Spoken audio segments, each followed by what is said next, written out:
ఇది కేవలం సమాచారంగా మాత్రమే భావించండి. వైద్య నిపుణులను సంప్రదించండి. ఫర్ ఎగ్జాంపుల్ ఎక్కువ దూరం నిలబడి ప్రయాణించే వాళ్ళకి వచ్చే సమస్యలు ఏంటి, అలాగే ఎక్కువసేపు బైక్ మీద కూర్చుని కంటిన్యూస్గా ఇది పంపింగ్ సిస్టమ్ లేకపోతే కంటిన్యూస్గా అలాగే నుంచుంటే వాక్ చేయకుండా కానీ కంటిన్యూస్గా కూర్చున్నా సరే సెడెంటరీ లైఫ్ స్టైల్ అలా చేసినప్పుడు బ్లడ్ అక్కడే ఉండిపోయి ఒకటి వారికోజ్ వెయిన్స్ మీ అందరికీ తెలుసు. మనకి ఇటువంటి సమస్యలతో బాధపడుతున్న వాళ్ళు ముఖ్యంగా లాంగ్ జర్నీ ఉన్న వాళ్ళు బ్రేక్ తీసుకుంటే మంచిదా? ఆల్రెడీ నా దగ్గర బ్లడ్ క్లాట్ అయి వచ్చిన వాళ్ళకి మళ్ళీ రికరెంట్ డీవీటీ రాకుండా క్లాట్ అవ్వకుండా ఉండాలి అంటే మీరు లాంగ్ జర్నీస్ చేసేటప్పుడు ఇక్కడ నుంచి విజయవాడ ఒక 5-6 అవర్స్ అనుకుంటే ఒక గంట దిగాలి మధ్యలో, అంతే. ఒక 2 అవర్స్ తిన్న తర్వాత ఎట్లా కాఫీ బ్రేక్ దిగుతాం కదా, ఒక 2 అవర్స్ దిగటం ఒకటి.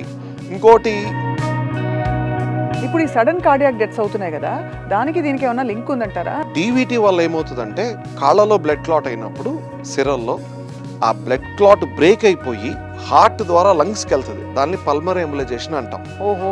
దీని వల్ల బ్రీతింగ్ అందక సడన్ గా చనిపోతారు. ఒక కాలు ఇంకో కాలు కంటే లావుగా ఉంటే ఏంటి అర్థం? అంటే విజిబుల్ గా లావుగా ఉంది, కాళ్ళ వాపు ఉంది, మడిన దగ్గర కానీ ఎక్కడన్నా సిగ్నిఫికెంట్ గా కాళ్ళ వాపు ఉంది, ఇలా చేతితో ఒత్తితే గుంట పడుతుంది మడిన చుట్టూ కానీ, లేకపోతే అలా అనుకున్నప్పుడు డెఫినెట్ గా మనకి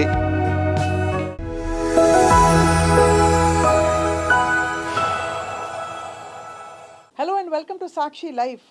మన మొత్తం శరీర వ్యవస్థలో వాస్క్యులర్ సిస్టమ్ కొంత దెబ్బతింటే కూడా విపరీతమైన ఇబ్బందులు వస్తాయి. అయితే ఇదేంటంటే ముందు మనకు ఆరంభంలోనే చాలా సిమ్టమ్స్ని మనం నెగ్లెక్ట్ చేయడం ద్వారా సర్జరీ ఆపరేషన్ చేయక తప్పదు అనే పరిస్థితికి తెచ్చుకుంటూ ఉంటాం. ఇవాళ మనం అసలు వాస్క్యులర్ సిస్టమ్ ముఖ్యంగా విమెన్లో ఈ బ్లడ్ క్లాటింగ్ వ్యవస్థకు సంబంధించిన సిస్టమ్ బాగా పనిచేయాలంటే ఏం చేయాలి, అండ్ ఒకవేళ వాస్క్యులర్ సమస్యలు వస్తే ఏమిటి పరిష్కారాలు అన్నీ మాట్లాడదాం. We have with us very senior vascular endovascular surgeon from KIMS Sunshine hospital, అందరికీ సుపరిచితులు డాక్టర్ నరేంద్రనాథ్ మేడా గారు. Hello sir. హాయ్ అండి, నమస్కారం అండి. సో ఫస్ట్ ఆఫ్ ఆల్ వివిధ కేటగిరీలు ఆఫ్ యాక్టివిటీస్ చూసుకుంటే ఏ కేటగిరీ యాక్టివిటీకి ఎలాంటి పర్యవసానాలు ఉంటాయి ఒకసారి తెలుసుకోని మా ప్రయత్నం సార్. ఒకటి ఫర్ ఎగ్జాంపుల్ ఎక్కువ దూరం నిలబడి ప్రయాణించే వాళ్ళకి వచ్చే సమస్యలు ఏంటి, అలాగే ఎక్కువసేపు బైక్ మీద కూర్చుని గంటన్నర డ్రైవ్ చేసే వాళ్ళు ఉంటారు. నాకు తెలిసిన వాళ్ళే చాలామంది ఆఫీసులకు వెళ్ళేవాళ్ళు. ఇలాంటి వాళ్ళకి స్పెసిఫిక్గా ఈ జర్నీ రిలేటెడ్ ఏమైనా సమస్యలు వస్తూ ఉంటాయా? ఇప్పుడు వాస్కులర్ రిలేటెడ్ చూసుకున్నట్టయితే కనుక ఎక్కువసేపు నుంచోని ప్రొఫెషనల్ జాబ్ చేసేవాళ్ళు, అంటే లైక్ టీచర్స్ అవ్వచ్చు, లేదా పోలీస్ మెన్ అవ్వచ్చు, బస్ కండక్టర్స్ అవ్వచ్చు, ట్రాఫిక్ పోలీస్ మెన్ అవ్వచ్చు, లేదంటే మాలాంటి సర్జన్స్ కూడా, అంటే ప్రొలాంగ్డ్ సర్జరీస్ చేసేవాళ్ళు ఎక్కువసేపు 4-5 గంటలు కంటిన్యూస్గా కదలకుండా సర్జరీ ఒకసారి స్టార్ట్ చేసామంటే ఇంకా రెస్ట్ తీసుకున్నాను కూడా అనిపించదు డ్యూరింగ్ సర్జరీ. వీళ్ళల్లో తరచుగా ఏంటంటే మనం ఎప్పుడైనా సరే నడుస్తున్నప్పుడు వాక్ చేసినప్పుడు ఎప్పుడైనా సరే మన కాఫ్ పిక్కలు అంటాం కదండి, we'll call it as a peripheral heart, second heart. ఇది ఫస్ట్ హార్ట్ అయితే కనుక రియల్ హార్ట్, ఇది సెకండ్ హార్ట్ అంటాం. ఏమో చేస్తుందంటే మనం ప్రతి ఒక్కసారి నడిచినప్పుడు ఈ కాఫ్ అనేది కాంట్రాక్ట్ అయ్యి బ్లడ్ని కింద నుంచి పైకి పంప్ చేస్తుంది. అందుకే దాన్ని పెరిఫెరల్ హార్ట్ అంటాం. మెయిన్ హార్ట్ ఏం చేస్తుంది, పైనుంచి మిగతా అవయవాలకి పంప్ చేస్తుంది. ఇదేం చేస్తుంది, కింద నుంచి పైకి పంప్ చేస్తుంది. దాన్ని మనం పెరిఫెరల్ హార్ట్ అంటాం. ఇది కంటిన్యూస్గా ఇది పంపింగ్ సిస్టమ్ లేకపోతే కంటిన్యూస్గా అలాగే నుంచుంటే వాక్ చేయకుండా కానీ కంటిన్యూస్గా కూర్చున్నా సరే సెడెంటరీ లైఫ్ స్టైల్ అలా చేసినప్పుడు బ్లడ్ అక్కడే ఉండిపోయి ఒకటి వారికోజ్ వెయిన్స్ మీ అందరికీ తెలుసు, అది వారికోజ్ వెయిన్స్ ప్రాబ్లమ్స్ వస్తాయి. ఎందుకంటే బ్లడ్ పంప్ అవ్వదు, స్టేసిస్ బ్లడ్ అక్కడే ఉండిపోతుంది, ఆ రక్తనాళాలు ఉబ్బటం నిదానంగా, తర్వాత మెలికలు తిరిగినట్టు అవటం నెక్స్ట్ స్టేజ్ వస్తుంది. వారికోజ్ వెయిన్స్ అనేది తరచుగా చూస్తుంటాం ఎక్కువసేపు నుంచొని పనిచేసే వాళ్ళలో, కంటిన్యూస్గా నుంచొని కదలకుండా ఉండే వాళ్ళలో. ఇంకొకటి ఏంటంటే బ్లడ్ క్లాట్స్, బ్లడ్ అక్కడే ఉండిపోయి కొంచెం కంటిన్యూస్గా నుంచొని మీరు నుంచొని కాదు కంటిన్యూస్ జర్నీ కూడా ఇప్పుడు చూసినది కనుక మేము రెగ్యులర్గా ఫ్లైట్లో కంటిన్యూస్గా యూఎస్ నుంచి ఇక్కడికి వచ్చి ఒక 18 to 20 అవర్స్ జర్నీ చేస్తే కదలకుండా ఫ్లైట్లో బ్రేక్స్ తీసుకోకుండా వాక్ చేయకుండా ఉన్నట్టయితే కనుక వాళ్ళలో డీవీటీ రిస్క్ కూడా ఉంటుందండి. Very important. డీవీటీ అంటే మనకి చాలా కాంప్లికేటెడ్ అంతే, ఎందుకంటే కింద నుంచి గుండెకి తీసుకెళ్లే రక్తనాళాలు సిరలు అంటాం కదా, వెయిన్స్, డీప్ వెయిన్స్లో ఈ బ్లడ్ క్లాట్ ఫామ్ అవుతుంది. సెడెంటరీ లైఫ్ స్టైల్లో కంటిన్యూస్గా కూర్చున్నా కదలకుండా ఉన్నా సరే, కంటిన్యూస్ కార్ జర్నీ. ఈ మధ్యలో ఏంటంటే సార్ ఇక్కడ నుంచి తిరుపతి వెళ్ళామండి, కంటిన్యూస్గా 7 hours కూర్చున్నాము, తర్వాత తిరుపతి మెట్లు ఎక్కాము, దాని తర్వాత కాలు వాపు వచ్చేసింది అంటారు. అంటే యాక్టివిటీ వల్ల కాదండి, కంటిన్యూస్గా కూర్చోవటం వల్ల బ్లడ్ అక్కడే స్టేసిస్ స్టక్అప్ అయిపోయి ఆ కాఫ్ మూమెంట్ లేక బ్లడ్ పైకి పంపు కాకుండా. ఈ మధ్యలో ఇంకో రిస్క్ ఫ్యాక్టర్ ఏంటంటే ఎవరికన్నా డీహైడ్రేషన్ ఉన్నా సరే, జ్వరం ఉన్నా సరే, ఈ క్లాటింగ్ ఫ్యాక్టర్స్ అనేవి ప్రభావం చూపించి ప్రోథ్రోంబటిక్ వర్కప్ అంటే ప్రోథ్రాంబోటిక్ స్టేట్లోకి వెళ్ళి బ్లడ్ క్లాట్ అవుతుందండి. మనకి ఇటువంటి సమస్యలతో బాధపడుతున్న వాళ్ళు, ముఖ్యంగా లాంగ్ జర్నీ ఉన్న వాళ్ళు బ్రేక్ తీసుకుంటే మంచిదా? ఓకే, డెఫినెట్గా అండి. ఇప్పుడు లాంగ్ జర్నీస్ చేసేవాళ్ళు, ఇప్పుడు ఆల్రెడీ నా దగ్గర బ్లడ్ క్లాట్ అయి వచ్చిన వాళ్ళకి మళ్ళీ రికరెంట్ డీవీటీ రాకుండా, క్లాట్ అవ్వకుండా ఉండాలి అంటే వాళ్ళు ఫస్ట్ అదే చెప్తాను, you should be very active in life style. Already మీకు ఇంతకుముందు బ్లడ్ క్లాట్ వచ్చింది, మళ్ళీ రాకుండా ఉండాలంటే మీరు లాంగ్ జర్నీస్ చేసేటప్పుడు ఇక్కడ నుంచి విజయవాడ ఒక 5-6 అవర్స్ అనుకుంటే, ఒక గంట దిగాలి మధ్యలో, అంతే. ఒక 2 అవర్స్ తిన్న తర్వాత ఎట్లా కాఫీ బ్రేక్ దిగుతాం కదా, ఒక 2 అవర్స్ దిగటం ఒకటి. ఇంకోటి యాంకిల్ అండ్ టో మూమెంట్స్, కొంచెం flex and dorsiflexion and plantar flexion అంటాము. Okay, tip toe movements. ఆ మూమెంట్స్ చేసుకుంటామంటే కాఫ్ ఫామ్ బాగా పనిచేస్తుంది, దానివల్ల బ్లడ్ ఫ్లో పైకి బాగా వెళ్తుంది, క్లాట్స్ కాకుండా ఉంటాయి. బ్రేక్స్ తీసుకోవటం ఒకటి, ఫ్లైట్లో కంటిన్యూస్ జర్నీ చేసినా, కార్లో కంటిన్యూస్ జర్నీ చేసినా సరే. ఓకే, అలా కాకుండా ఈ డీహైడ్రేషన్ లేకుండా చూసుకోవటం, లేకపోతే కాఫ్ హిప్ టో మూమెంట్స్ చేసుకోవటం అనమాట. ఇవన్నీ చేసుకుంటా ఉంటే కనుక డీవీటీ రాకుండా. ఇదైతే ఐటీ ఇంజనీర్స్ కూడా అవసరం, very important. Sedentary life style చేసేవాళ్ళు కంటిన్యూస్గా 6 అవర్స్ తెలియకుండా వర్క్ ఫ్లోలో తెలియదు అనమాట. ఇప్పుడు ఈ సడన్ కార్డియాక్ డెత్స్ అవుతున్నాయి కదా, దీనికి ఏమైనా లింక్ ఉందంటారా? అంటే ఇది సడన్ గా క్లాట్ వచ్చేసి అలాగా క్లాట్ ఫామ్ అయిపోయి, డీవీటీ వల్ల ఏమవుతుందంటే కాళ్ళలో బ్లడ్ క్లాట్ అయినప్పుడు సిరల్లో ఆ బ్లడ్ క్లాట్ బ్రేక్ అయిపోయి హార్ట్ ద్వారా లంగ్స్కి వెళ్తుంది, దాన్ని పల్మరీ ఎంబోలైజేషన్ అంటాం. ఓహో, దీనివల్ల బ్రీతింగ్ అందక సడన్గా చనిపోతారు. Sudden cardiac deaths pulmonary embolisation వల్ల కూడా అవుతుంది.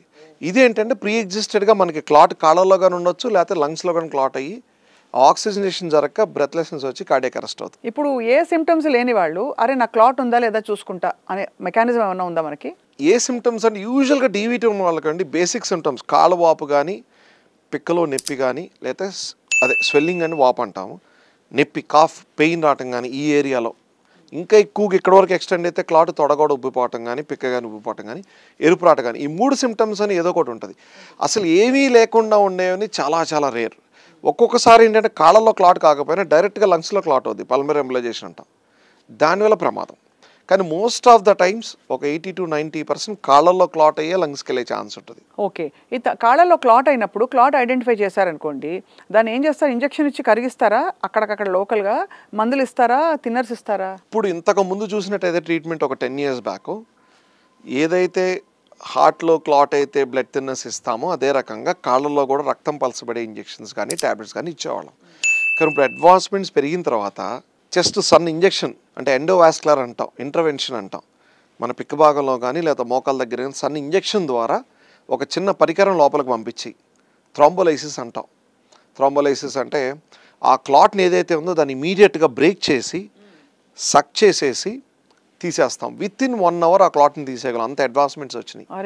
మనకి డీవీటీ వచ్చినట్టయితే కనుక ఈ క్లాట్ పైకి వెళ్ళకుండా చూసుకోవాలి, ఎంబలైజేషన్ కాకుండా ఉండాలంటే మోస్ట్ అడ్వాన్స్డ్ ఏంటంటే ఇంజెక్షన్ ద్వారా ఎండోవాస్కులర్ థ్రాంబోలైసిస్, ఫార్మకోమెకానికల్ థ్రాంబోలైసిస్ అంటాం. అంటే రకరకాల అంటే టెక్నాలజీ వచ్చింది, చాలామందికి బ్రేక్ చేసి సక్ చేస్తాం, కొంతమంది సక్ చేస్తాము, కొంతమంది ఇంజెక్షన్స్ ఇచ్చి బ్రేక్ చేస్తాం. There are different types of approaches అండి. ఒక కాలు ఇంకో కాలు కంటే లావుగా ఉంటే ఏంటి అర్థం? అంటే విజిబుల్గా లావుగా ఉంది, అది కొంత డిఫరెన్స్ అందరికీ ఉంటుంది అనుకోవాలి, కానీ ఏ సిమ్టమ్స్ లేవు, పెయిన్ లేదు, కొంచెం ఏదో ఒక చుట్టుకొలత ఎక్కువ ఉన్నట్టు అనిపిస్తుంది. అంటే యూజువల్గా మీరు చూసినట్టయితే కనుక ఇప్పుడు మన రైట్ హ్యాండ్ డెఫినెట్గా లెఫ్ట్గా అంటే కంటే కొంచెం హైపర్ట్రోఫీగా అనిపిస్తుంది. ఇప్పుడు నా రైట్ కాఫ్ ఉంది, I feel little bigger then left because we are right handed dominant, we use more right handing and right leg అనేది చేయాలంటే ఆ హైపర్ట్రోఫీ అనేది రెగ్యులర్గా కొంచెం ఉంటుంది అనిపిస్తుంది. బట్ మీరు అన్నట్టు కాళ్ళ వాపు ఉంది మడిన దగ్గర కానీ ఎక్కడన్నా సిగ్నిఫికెంట్గా కాళ్ళ వాపు ఉంది, ఇలా చేతితో ఒత్తితే గుంట పడుతుంది మడిన చుట్టూ కానీ లేకపోతే అలా అనుకున్నప్పుడు డెఫినెట్గా మనకి నీరు చేరిందని అర్థం. ఒకటి వారికోజ్ వెన్స్లో నీరు చేరుతుంది, ఇంకోటి బ్లడ్ క్లాట్ అయినప్పుడు కూడా కాళ్ళు వాపు సడన్గా వస్తుంది అది, లేదా కిడ్నీ ప్రాబ్లం ఉన్న కాళ్ళు వాపులు వస్తాయి, హార్ట్లో పంపింగ్ సిస్టమ్ సరిగ్గా లేకపోయినా కాళ్ళు వాపులు వస్తాయి, థైరాయిడ్ ప్రాబ్లం ఉన్న కాళ్ళు వాపులు వస్తాయి, ఒక్కొక్కసారి బీపీ మెడికేషన్స్ వల్ల కూడా కాళ్ళు వాపులు వస్తాయి. ఈ 5 కారణాలు చూసుకున్నట్టయితే కనుక మనకి కాళ్ళు వాపుల కారణాలు ఏంటో తెలుస్తుంది. వారికోజ్ వెయిన్స్ ఉన్న వాళ్ళు ఎలాంటి ఇప్పుడు గ్లూ థెరపీ అని రకరకాల ట్రీట్మెంట్స్ వచ్చాయని వింటున్నాం, ఏంటండి గ్లూ థెరపీ ఏంటి యాక్చువల్లీ?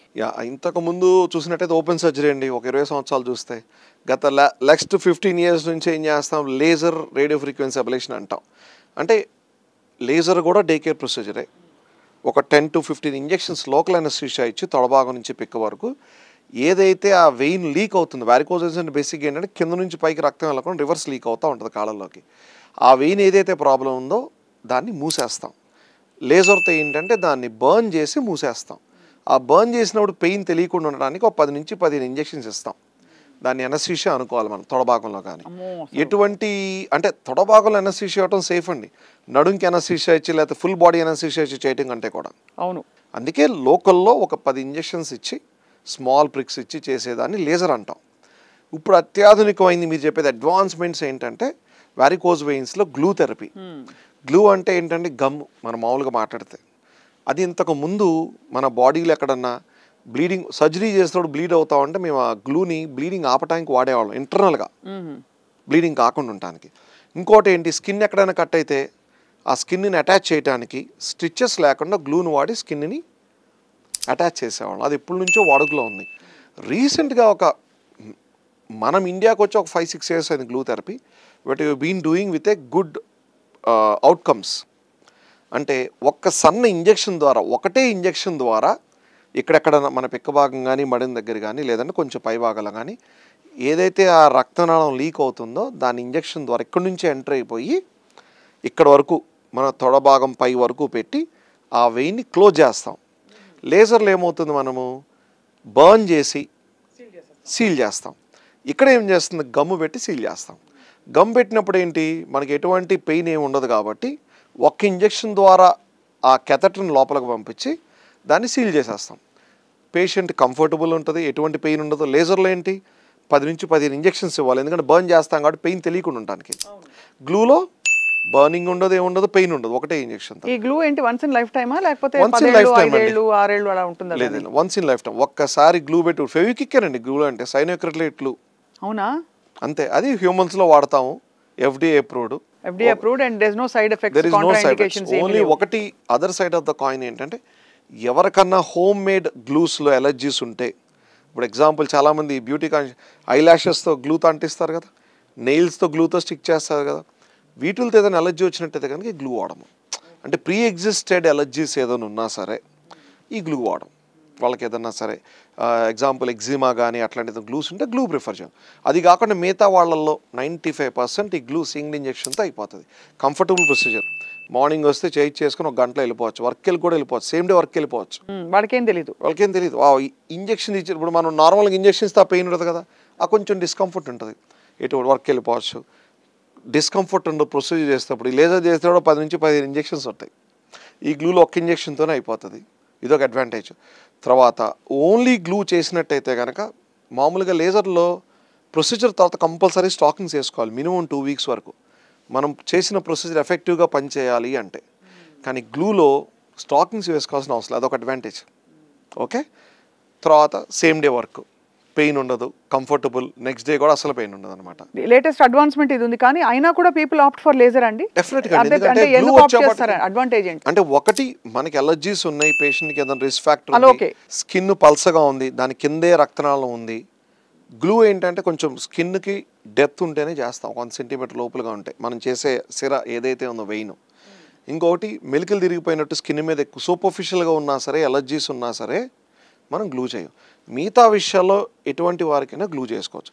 కానీ కొంతమందికి లేజర్ చేయాల్సి వస్తుంది, ఎందుకంటే ఒక్కోసారి ఏదైతే మనం వెయిన్ని ట్రీట్ చేయాలనుకుంటున్నామో అది డయామీటర్ ఎక్కువ ఉందనుకోండి చుట్టుకొలత, మామూలుగా నేను ఆప్ట్ చేసేది ఏంటంటే ఒక 10 mm వరకు ఉంటే గ్లూ చేయగలం, ఎందుకంటే రిజల్ట్స్ బాగుంటాయి, ఎటువంటి ఎలర్జీస్ రాకుండా ఉంటాయి. 10 mm కంటే ఎక్కువ ఉంది వెయిన్, నేను I opt for a laser కానీ రేడియో ఫ్రీక్వెన్సీ అబ్లేషన్ కానీ. There is definitely a place for laser and RF. ఇంకొకటి ఏంటంటే గ్లూ వచ్చేవాటికి కొంచెం కాస్ట్ ఫ్యాక్టర్ అండి, ఎందుకంటే ఇట్స్ FDA approved. ఓన్లీ ఒక కంపెనీ ఉంది ప్రపంచం మొత్తంగా. Okay, because they spend lot of time on it and money on it, కాబట్టి FDA approved. So that it will be little on costly side.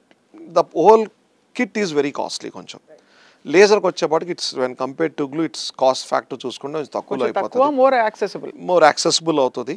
కొంచెం ఏంటంటే discomfort ఉంటుంది, but still both are equally effective, both are very good results. You don't need to think glue మంచిది కదా, laser మంచిది కదా, రెండు మంచివే, రెండు మంచి ట్రీట్మెంట్సే. పేదవాడి పక్షాన నిలబడతా, ప్రజా గొంతుకై నినదిస్తా. వాయిస్ ఆఫ్ వాయిస్లెస్, తెలుగువారి మనస్సాక్షి, సాక్షి టీవీ. సాక్షి టీవీ ప్రసారాల కోసం మీ స్థానిక కేబుల్ ఆపరేటర్ను వెంటనే సంప్రదించండి.